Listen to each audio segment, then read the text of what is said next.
Section 188 of the Constitution of the Federal Republic of Nigeria, 1999 as amended, and other existing laws. They accuse Fubara of several offenses, including reckless and unconstitutional spending of public funds and obstructing the Assembly activities, among others. Other allegations filed by the Assembly against the River State's Governor, Sir Siminalayi Fubara, was the refusal to present the River State Appropriation Bill 2024 to the River State House of Assembly, contrary to Section 121, subsection 1, subsection 2 of the Constitution, and disobeyed the order of the Federal High Court, which declared that no appropriation bill of River State has been presented, neither has any of such bill been passed into law, as the purported presentation, passage, and signing into the law of the Appropriation Bill 2024 of River State is void ab initio.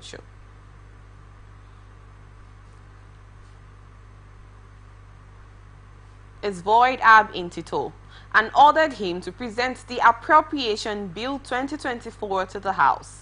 The lawmakers also alleged that Sir Siminalayi Fubara approved withdrawals from the Consolidated Revenue Fund of River State in the 2024 financial year of River State without an appropriation law duly passed by the River State House of Assembly, contrary to Section 120 of the Constitution, and violated Section 122 of the Constitution by authorizing expenditures from the Consolidated Revenue Fund of River State, even after the River State House of Assembly declared a shutdown on River State's government expenditure in a resolution passed at the 4th legislative day of the second session of the 10th River State House of Assembly, which held on Monday, the 15th day of July 2024, thereby relegating the constitutional resolution passed by the House to the background.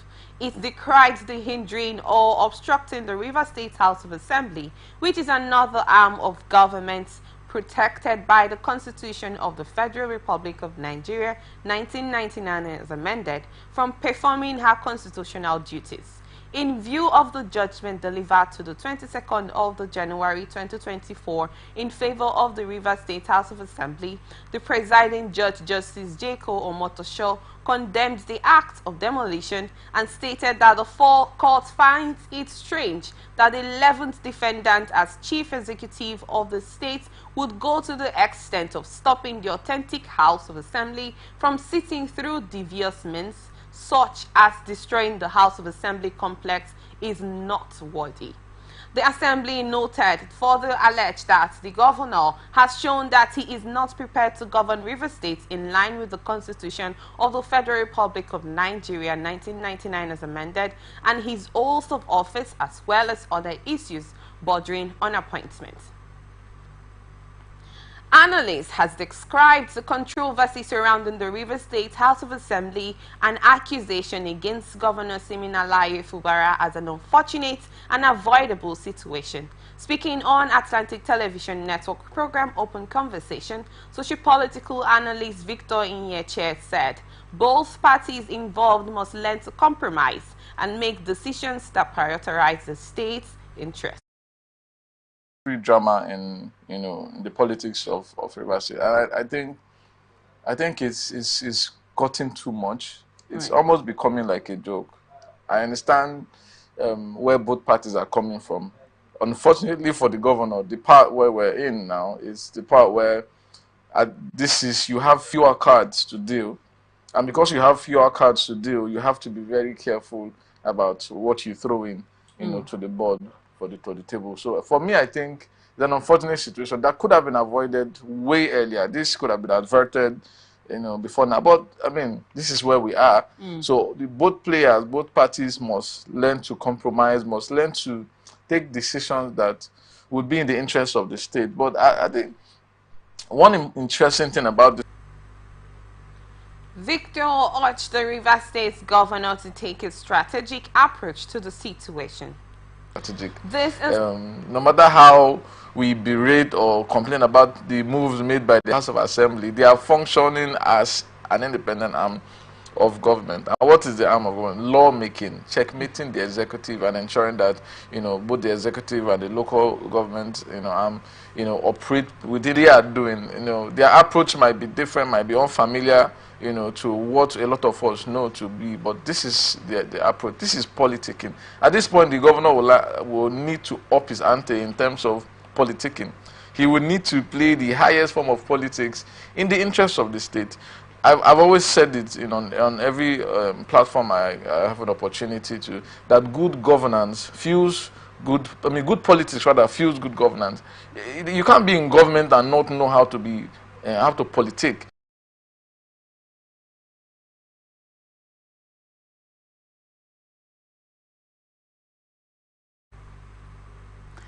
This is coming after the Rivers State House of Assembly Governor Siminalayi Fubara of failing to re-invite Honorable Amerwole said the House resolved to invite the EFCC to help in the investigation because the governor has barred all heads of ministries, departments and agencies in the state not to honor their invitation, adding that it will not deter the House from performing its constitutional duties. A statement signed by Martins Wachuku, the Special Assistant on Media to the Speaker, Rivers State House of Assembly said, the move is in compliance with Section 188 of the Constitution to the Federal Republic of Nigeria 1999 as amended.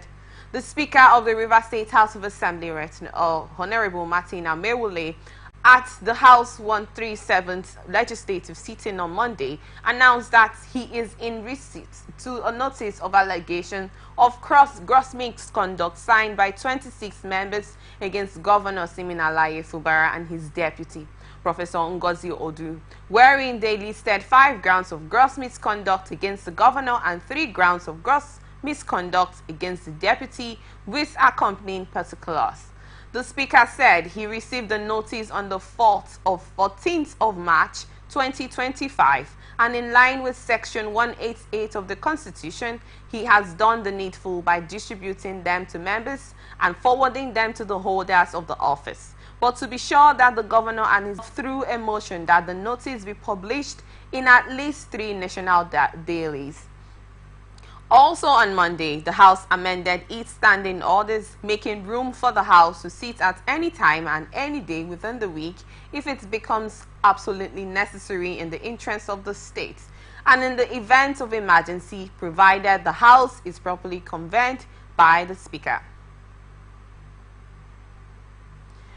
Rivers State Police Command has been drawn to a misleading and malicious report circulating on various online media platforms, falsely claiming that riots have erupted in Rivers State, leading to the burning of the residence of the former governor and current minister of the Federal Capital Territory, Nyesom Wike, along with other acts of violence. A statement signed by the Police Public Relations Officer SP Grace Irenje Koko said the report is entirely false, baseless, and a deliberate attempt by mischief makers to incite unrest and spread fear among law-abiding residents. There is no record of any such incident, and normalcy prevails across the state, and urge the general public to disregard the unfounded claims which are clearly intended to cause panic and destabilize the relative peace and security enjoyed by the good people of Rivers State.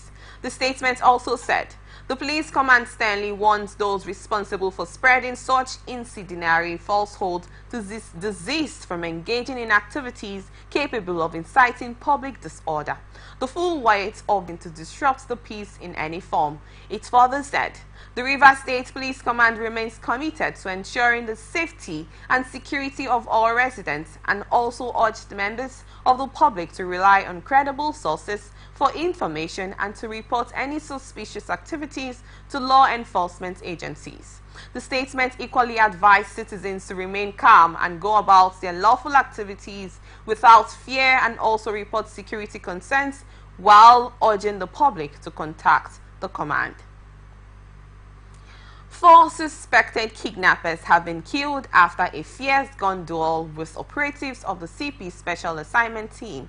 CP sat at the rail line, Abajo community in Delta State. The suspects, who sustained serious gunshot injuries, were confirmed dead by the doctor at the General Hospital Ughelli, where they were rushed for treatment, and the remains of the deceased suspects have been deposited at the hospital morgue.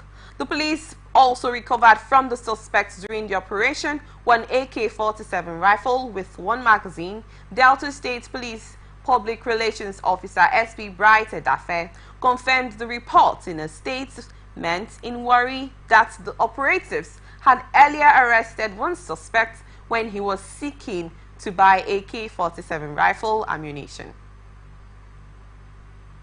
Thousands of students in Akwa Ibom State Polytechnic in Ikote Asura, Ikotekmene local government area of the state are protesting the high level of insecurity and police brutality, declaring that they are no longer safe in the state. The protesters, led by the Student Union President Geoffrey George, conveyed that the institution's main gate on Monday at around 8:15 a.m., chanting solidarity songs and displaying placards of various inscriptions. Some of the placards read, "End police brutality now. Protect, save, don't abuse. This extortion must stop," among others. Speaking with journalists at the school entrance on Monday, the union president, Mr. George, recalled how students have suffered at the hands of police and hoodlums within the community, while the director warned that the protest should not continue because of danger.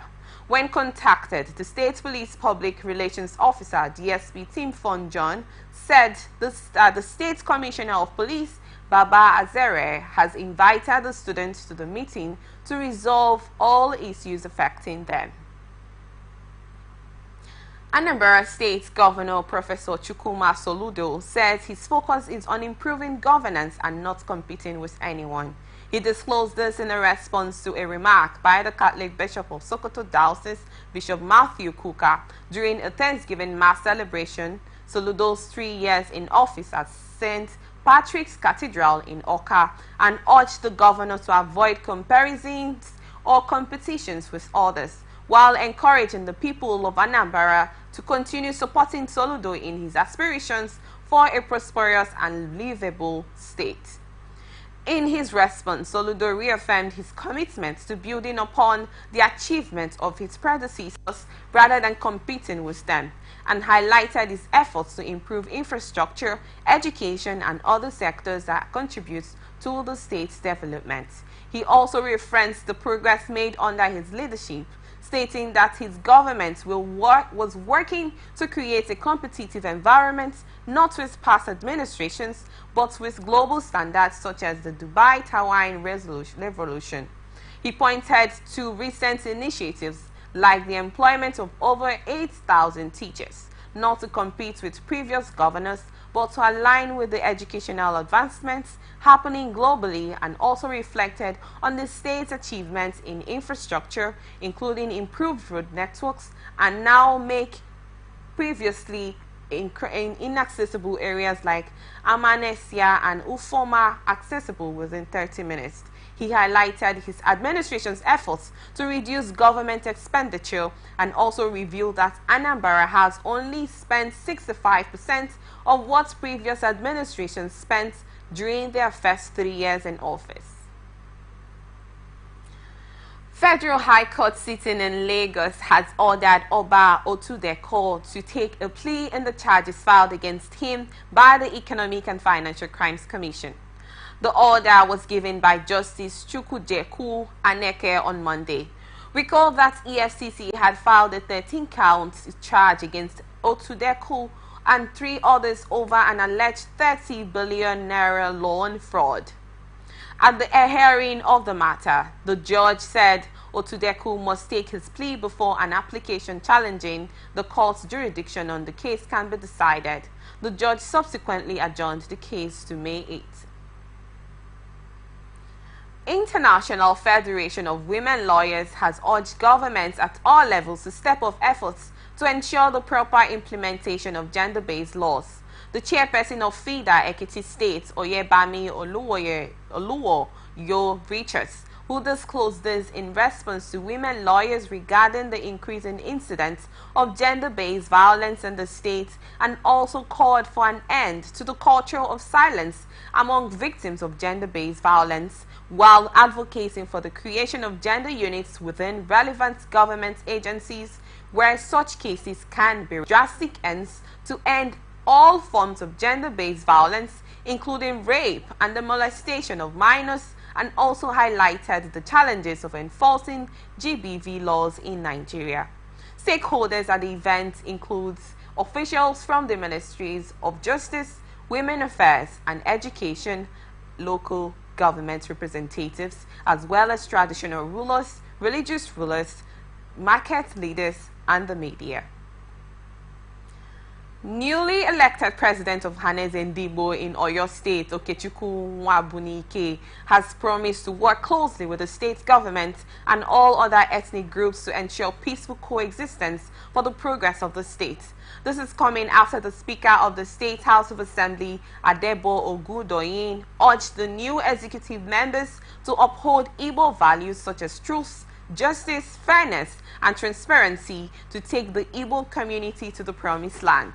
Nwabunike made this promise on his acceptance speech during the inauguration of the new executive members held at the Adamishingba Sports Complex in Ibadan, the state's capital, and appealed to all Igbos to put aside their differences, embracing peace and loyalty to the new executive members to deliver the dividends of democracy to Igbo extraction in the state, and also stressed the nation, noting that unity is essential for progress. Also speaking, the Chief Executive Officer of Chisco's Transport Company, Chidi Anyewu, advised Haneze Ndigbo worldwide to remain peaceful and focus on the Igbo ethnic and Nigerian agendas, adding that the Igbo ethnic group could not progress without the involvement of other ethnic groups.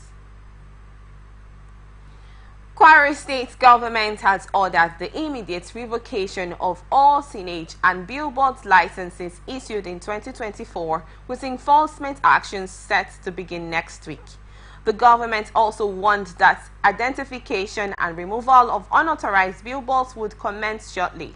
A statement by the chairman of the Kwara State Task Force Committee on Illegal Billboards and Signages, Bolanle Olukoju, said the revocation was in line with a previous notification suspending all billboard licenses in the state, adding that the move aimed to facilitate the removal of unauthorized and improperly erected billboards, posters, and light pole banners throughout, that plans are on the way to finalize a new regulatory framework for outdoor advertising. The statement also stressed on the identification of non-compliant billboards. Unregistered billboards are urged to remove them immediately. Kogi State Governor Usman Ododo has congratulated the Nigerian Union of Journalists on its 70th anniversary, reaffirming his administration's unwavering commitment to press freedom and media independence. Ododo commended the NUJ for its remarkable contribution to democracy, good governance, and national development over the past 7 decades. A statement issued on Monday in Lokoja by the Special Advisor on Media to the Governor, Ismail Issa, said the governor described the media as a critical pillar of democracy, playing a crucial role in holding leaders accountable and ensuring transparency in governance. The governor acknowledged the resilience and dedication of journalists and their professional excellence. Ododo also assured media practitioners in Kogi State of his government's continued support in strengthening the press as a force for positive change, and called on the NUJ to remain steadfast in its mission to uphold journalistic integrity and professionalism. FCT Minister Barrister Nyesom Wike has pledged to allocate land in the FCT for the establishment of the Center of Leadership Studies and to provide multimedia facilities for the convocation arena of the University of Port Harcourt. The minister made the pledge on 17th March 2025 in Abuja during the courtesy visit of the University of Port Harcourt Governing Council. Wike, who expressed his gratitude for the visit and reiterated his unwavering commitment to the University of Port Harcourt, also said he is proud to be associated with the institution and pledged continued support for the institution.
We have few things we want you to assist the university.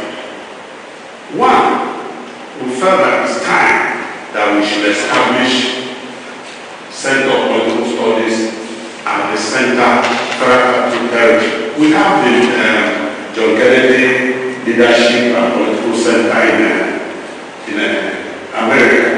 So we want to have a replica of that here in Nigeria and the Federal Capital Territory.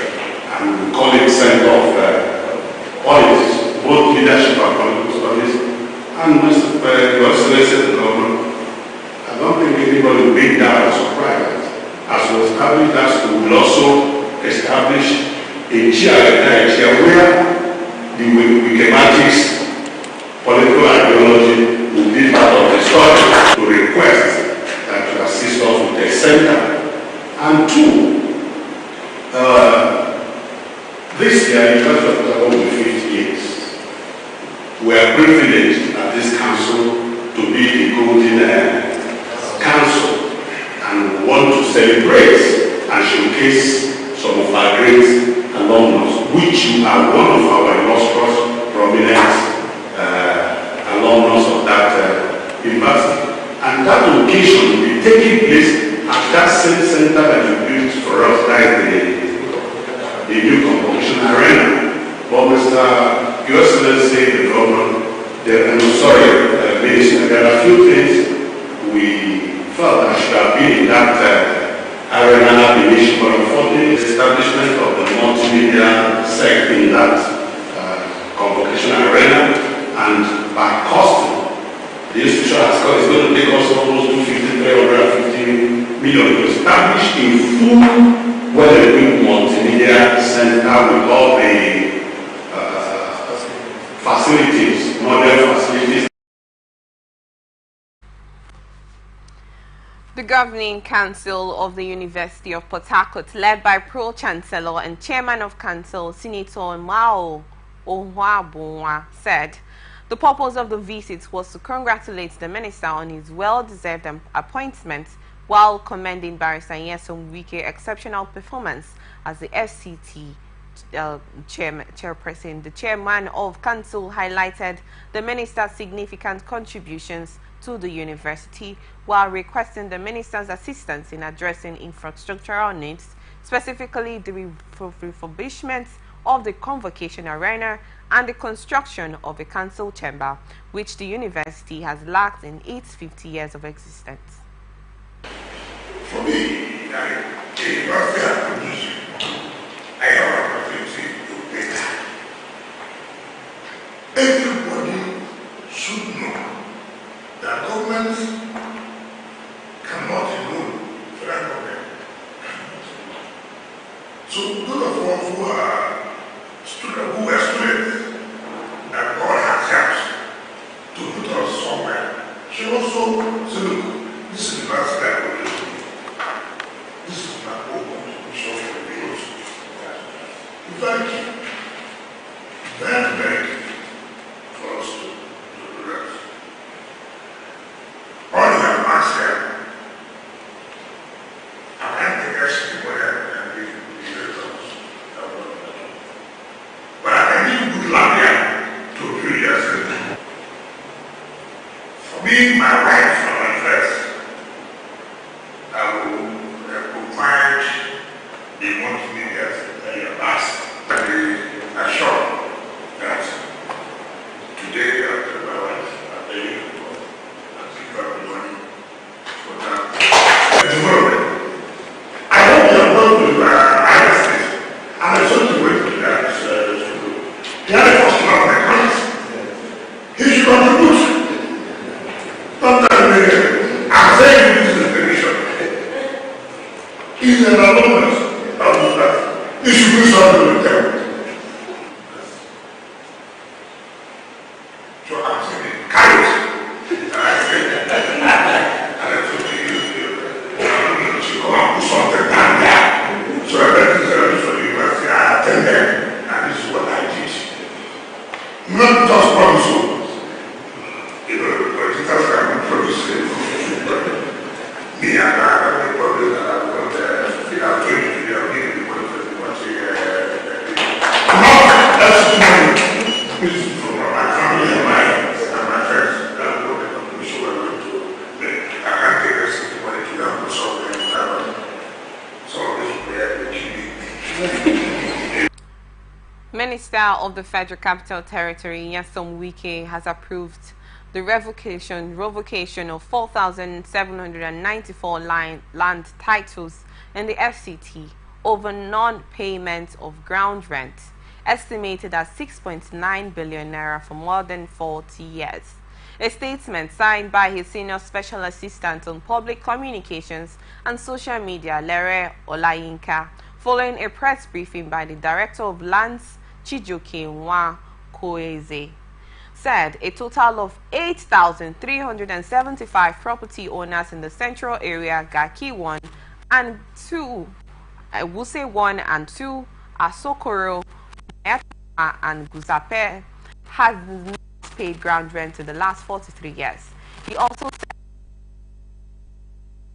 said an announcement on broadcast media by the FCT administration since 2023, adding that payment of ground rent was provided by extant laws and several allottees failed to pay.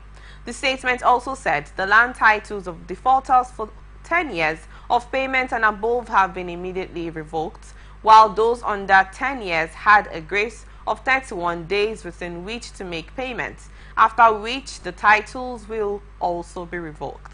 Meanwhile, the FCT minister has directed the Executive Secretary of the Federal Capital Territory Development Authority, Richard Dauda, to immediately effect full payment of compensation for residents of Gishiri community or be sacked.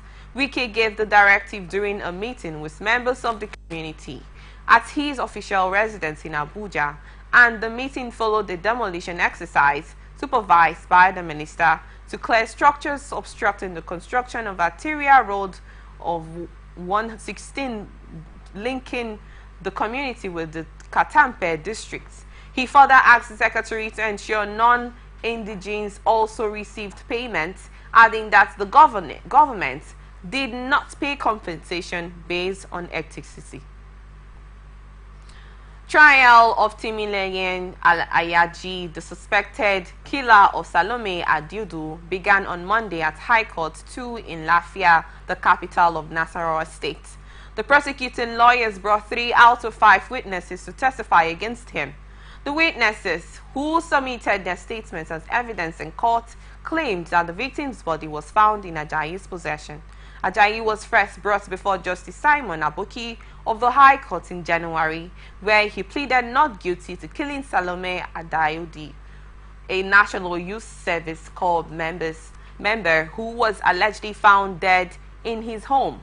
This is coming after the Nigeria police had charged Ajayi with culpable homicide a crime punishable by death under Section 221 of the Penal Code of the Northern Nigeria, while the Nasarawa state government took over the case and appeared in court to start the trial. During Monday's session, the prosecutors requested to correct the suspect's name from Timileyin Ajayi to Oluwatimileyin Daniels Ajayi, while the prosecuting lawyers presented 3 witnesses and submitted 5 statements as exhibits labeled A to E, which the court accepted as evidence. The 3 witnesses explained to the court how he accused Oluwatimileyin Ajayi was involved in the killing of Salome Adiudu, and they were then questioned by the defense lawyer, and after hearing the arguments, Justice Simeon Abuki adjourned the case, setting the next trial dates from March 17 to March 20. About least 7 fighters of the Islamic State West Africa Province ISWAP were killed in a fierce confrontation with Nigerian troops of Sector 2, Operation Fansan Yaman in Bonu Gari, Yobe State. Zagazola Makama, a counter-insurgency expert focused on the Lake Chad region, disclosed this on Monday in a post on his X handle. Makama said intelligence sources informed him that the terrorists launched an attack on the town, firing sporadically, but were swiftly engaged by the troops in collaboration with Yobe State hunters, adding that a heavy gun battle ensued, lasting over an hour before the insurgents were overpowered. The security expert also said the terrorists managed to seize a tricycle to cycle. Operatives of the Economic and Financial Crimes Commission, Kano State Zonal Directorate, have arrested a popular TikTok influencer, Muja Kunya, for alleged Naira abuse. A statement signed by the anti-graft agency spokesperson, Dele Oyewale, on Monday said Kunya was arrested for allegedly spraying Naira notes for fun during her stay in a hotel room at Tahi Guest Palace located in the state. The commissioner also added that a pursuit by its operatives followed her arrest after the TikToker jumped an administrative bail she was granted in February, stressing that the suspect was initially arrested in January 2025 for violating the Central Bank of Nigeria CBN Act, which prohibits the abuse and mutilation of the Naira, and was granted an administrative bail by the Commission pending her arraignment before the Federal High Court in Kano. However, when it was time for her court appearance, Kunya absconded, evading the legal processes. The Commission, however, reiterates its commitment to enforcing laws protecting the integrity of the Nigerian currency and warned against acts of abuse, including spraying, stamping, or mutilating the currency during social events. Federal government, through the Ministry of Health and Social Welfare, has appointed new medical directors for 2 key health facilities in northern Nigeria. Dr. Haruna Shehu was appointed medical director of the Federal Medical Center, Kafanchan in Kaduna State, while Dr. Ali Ramat will lead the National Orthopedic Hospital, Azere in Hawul, Borno State. The Minister of State for Health and Social Welfare, Dr. Isaac Salako, who presented the appointment letters to the new directors during a brief ceremony in Abuja on Monday, said the appointments are part of ongoing efforts to expand access to quality health care in northern Nigeria. Salako stressed the government's commitment to strengthening healthcare institutions and highlighted the importance of the new director's leadership in addressing the challenges faced by the new federal health facilities and urged the appointees to engage with community stakeholders and align their efforts with the president's healthcare agenda. Shehu, in his vote of thanks, expressed gratitude for the trust placed in him and committed to advancing the administration's healthcare vision and ensuring excellence in service delivery. You are watching The Transition on Atlantic Television Network. We return after this break to stay with us.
Welcome back. This is Atlantic Television Network Transition. Now to the rest of our stories. Vice President Kashim Shettima has charged the National Assembly to uphold the sacred responsibility of leadership, prioritize unity and national development over political divisions and partisan interests. He made the call when President Bola Tinubu hosted the leadership and members of the House of Representatives to iftar breaking of Ramadan fast at the Presidential Villa Abuja. Shettima, who spoke on behalf of President Tinubu, also urged lawmakers to embrace their responsibility with humility and a shared commitment to progress in the noble task of nation building. Reflecting on the significance of Ramadan, which coincides with the Lenten season, the Vice President called for deep introspection and a reaffirmation of commitment to Nigerians' unity and urged them to choose stability over strife, collaboration over conflict, and dialogue as well as disagreement. Shettima said the government's economic policies were yielding results, adding that the economy has turned the corner and lauded the Speaker of the House of Representatives, Abbas Tajuddin, and the House leadership for fostering harmony within the legislature. Shettima urged the leaders to govern with empathy, fairness, and justice, reminding them that their positions were a sacred trust of the Nigerian people. Earlier, Abbas thanked President Tinubu for the invitation to breakfast with him and for always showing respect and concern for the House of Representatives, adding that Nigerians knew what the Tinubu administration had achieved within just 2 years, and the period offered a moment for every Nigerian to reflect and pray for the country. Senate has dismissed allegations by suspended Senator Natasha Akpoti-Uduaghan regarding a planned arrest upon her return from the Inter-Parliamentary Union event in New York. Senate spokesman Adeyemi Aderamodu, in a press statement on Monday, said the Senate President Godswill Akpabio and the Senate have no reason to engage with Akpoti-Uduaghan on the matter. She also asserted that her participation in the IPU event was legitimate despite her suspension. Chief of Army Staff Lieutenant General Olufemi Oluyede has urged troops of the Nigerian Army to make the country safer and more secure to ensure the safety and well-being of all Nigerians. Oluyede gave the charge while addressing the troops at the parade ground during his maiden operational visit to the 12th Brigade National Nigerian Army in Lokoja. He commended the troops for their good job and sacrifice in maintaining national security, defending the country's sovereignty, and upholding its interests, and reaffirmed its commitment to prioritizing the welfare of soldiers and their families, as well as recognizing their sacrifices and commitment to the nation, adding that the Nigerian Army under his leadership had doubled the ration cash allowances, instructors' allowances, as well as the affordable housing scheme to enable soldiers to have their own houses after retirement. Oluyede also assured the troops of regular provisions of uniforms, kits, and combat enablers, improved office and residential accommodation, as well as access to a soft loan scheme for challenged troops, and also urged the soldiers to take advantage of the soft loan and housing schemes towards having a house of their own after leaving service. He further assured that the Nigerian Army would continue to do its very best within the available resources to ensure that things get better for the troops and their families. Former President Olusegun Obasanjo has criticized the 70,000 naira new minimum wage approved for workers by President Bola Tinubu, describing it as grossly inadequate to cover workers' basic needs, including transportation, food, and housing. The former president accused labor leaders of betraying workers by prioritizing personal interests over collective welfare, stressing that the situation in Nigeria in the third decade of the 21st century, the minimum wage does not even cover transportation costs for some workers, and also accused labor leaders of neglecting leaders while pursuing personal interests. Obasanjo also criticized government officials who openly admitted to paying off labor leaders to stop agitation and argued that it was unethical for labor leaders to use their unions as platforms for political advancement, as it creates a conflict of interest, stressing that he proposed a law requiring labor leaders to wait at least 5 years after leaving office before participating in politics. This is coming after, on July 29, 2024, Tinubu signed the 70,000 naira minimum wage into law after negotiations with organized labor and the private sector were finalized on July 18, 2024, concluding months-long talk in which Tinubu reduced labor's initial 250,000 naira month demand to 70,000 naira monthly. All Progressives Congress has dismissed former Kaduna State Governor Malam Nasir El-Rufai's recent criticism of the party, while attributing his exit from the Social Democratic Party as a result of bitterness over his failed ministerial bid. A statement issued on Monday and signed by its National Publicity Secretary Felix Moka via the party's official X, formerly X handle, APC described El-Rufai's claims that the party had abandoned its founding ideals as a smokescreen to mask his grievances, adding that El-Rufai stands diminished as the epitome of a self-interested politician blinded by ego, driven by untamed emotion, and brimming with a vengeful desire to collapse the system. This is coming after El-Rufai claimed that the APC had deviated from its progressive principles and was now dominated by politicians pursuing personal interest, while the ruling party countered that his frustration stemmed from his inability to secure a ministerial appointment in President Bola Tinubu's administration.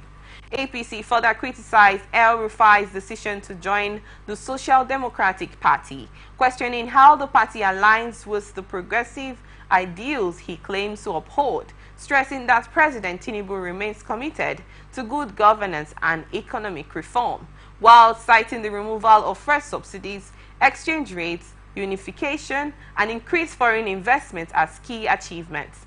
APC also urged El-Rufai to engage in constructive opposition rather than personal attacks, stating, rather than engaging in surreptitious propaganda and deliberate misinformation, El-Rufai should offer constructive criticism or alternative policies as expected of serious-minded political opposition.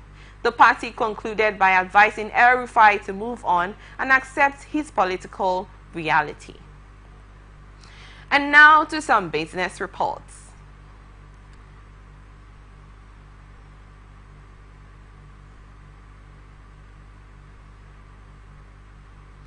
National Agency for Food and Drug Administration and Control says it has evacuated over 100 truckloads of substandard, falsified and banned medicines and narcotics from Idumota Market in Lagos State, Onitsha Market in Abia State, and Aba Market in Abia State in 6 weeks.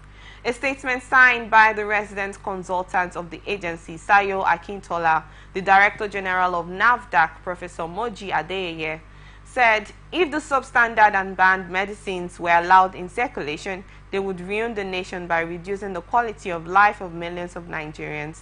Adeyeye made the remarks in Lagos at a briefing while giving an update on the unprecedented enforcement exercise carried out in the 3 makers where unregistered, banned, and expired or medicines with other violations worth over ₦1 trillion were confiscated. A Chinatown where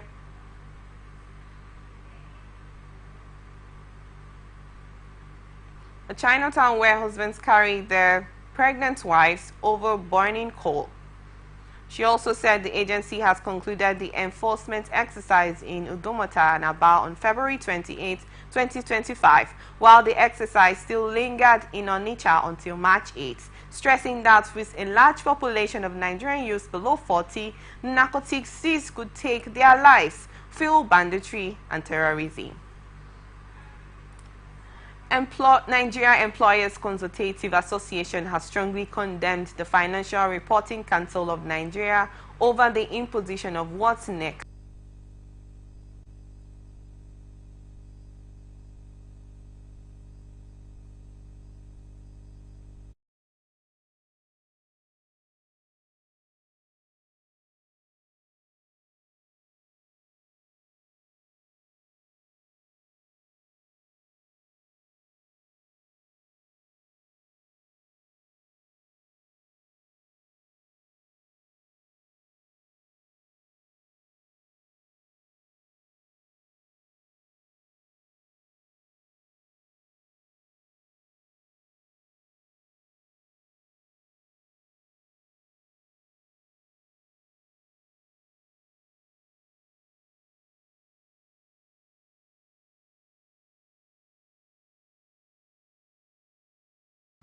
A statement by Nika warned that the move could cripple businesses and stifle economic growth, and the outcry follows the implementation of the Financial Reporting Council Amendments Act 2023, which expanded the scope of companies under the FRS regulatory oversight.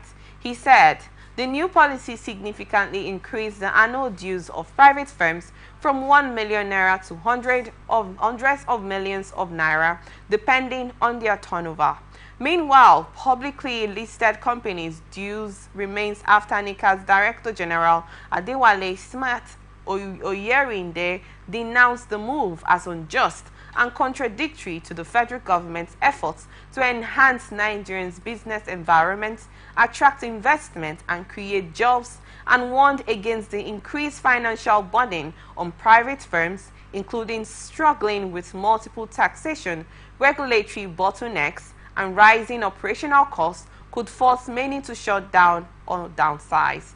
Oyinde further said, regulatory unpredictability discourages both local and foreign investments, weakening Nigeria's global competitiveness, while Nika urged the federal government and the National Assembly to immediately suspend the enforcement of the new levies and revert to the previous 1 million naira fee structure pending a comprehensive review, and also called for an urgent legislative amendment to the FRC Act to eliminate ambiguities and ensure fair and transparent oversight. He called for dialogue between the federal government, the Ministry of Industry, Trade and Investment, and key stakeholders, including NICA, the Manufacturers Association of Nigeria, and the Nigerian Association of Chambers of Commerce, Industry, Mines, and Agriculture to establish a more sustainable and justification compliance framework.